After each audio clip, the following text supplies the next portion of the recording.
Chennai super കിങ്സിന് ഈ IPL രണ്ടാമത്തെ തോൽവി. കഴിഞ്ഞ രാജസ്ഥാനായിട്ടുള്ള മാച്ചിൽ ചെന്നൈയുടെ ബാറ്റിംഗ് നിരയാണ് അമ്പയെ പരാജയപ്പെട്ടത്. പക്ഷെ ഇന്ന് ബാറ്റിംഗ് ഒന്നുകൂടി മെച്ചപ്പെട്ടപ്പോൾ ബോളിംഗ് ലൈനപ്പ് ഫെയിലിയർ ആയിപ്പോയി. 209 റൺസ് പഞ്ചാബിനെതിരെ ഡിഫെൻഡ് ചെയ്യാൻ കഴിഞ്ഞില്ല. ചെന്നൈയുടെ ബാറ്റിങ്ങിനെ കുറിച്ച് പറയുകയാണെങ്കിൽ ഇന്ന് സഞ്ജു വീണ്ടും പരാജയപ്പെട്ടു. ഒരു 7 റൺസ് മാത്രം എടുക്കാനേ കഴിഞ്ഞുള്ളൂ. പിന്നെ ഋതുരാജിന്റെ പുള്ളി ഒരു ഫയർ പ്ലേ ആയിട്ട് കളിക്കുന്നില്ല. സ്ലോ പേസ് ബാറ്റിംഗ് ആക്ച്വലി പറയുകയാണെങ്കിൽ അവരുടെ റൺ റേറ്റിന് ഒട്ടും ഹെൽപ്പ് ചെയ്യുന്നില്ല. ആയുഷ് മാത്രം ഇറങ്ങിയത് കൊണ്ടാണ് കുറച്ച് റൺ റേറ്റ് വന്നത് ഫസ്റ്റ് ആ ഒരു പവർ പ്ലേ ഓവേഴ്സിൽ. ശിവൻ ദൂബെ ഇറങ്ങിയിട്ടുള്ള ആ ഫൈനൽ ഓവേഴ്സിന്റെ വെടിക്കെട്ട് ബാറ്റിംഗ് കാരണം ഒരു 200 എന്നുള്ള ഒരു പാർ സ്കോറിലെത്തി.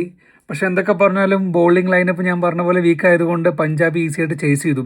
പഞ്ചാബിന്റെ ബോളിങ്ങിനെ കുറിച്ച് എടുത്തു പറയേണ്ട ഒരു കാര്യം കേട്ടോ, ചഹലിന്റെ ഒരു സ്പെല്ല് എനിക്ക് ഭയങ്കരമായിട്ട് ഇംപ്രസീവായി തോന്നി. സെക്കൻഡ് ബാറ്റ് ചെയ്ത പഞ്ചാബിന്റെ ഇന്നിങ്സ് ഒരു മെച്യൂർഡ് ആയിട്ടുള്ള ടോപ്പ് ഓർഡർ ബാറ്റിംഗ് ലൈനപ്പ്. പ്രയാൻ ഷാരിയുടെ വെടിക്കെട്ട് ഇന്നിങ്സ് 11 ബോൾസിൽ 39 റൺസ്, അത് നല്ല രീതിയിൽ എലിവേറ്റ് ചെയ്തു അവരുടെ ചേസിങ്ങിനെ.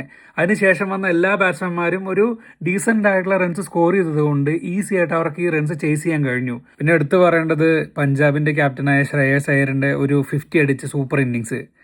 എനിക്കിപ്പോഴും അറിയില്ല ശ്രേയസ് അയ്യറിനെ എന്താണ് ഇന്ത്യൻ T20 സ്ക്വാഡിൽ എടുക്കാത്തതെന്ന്.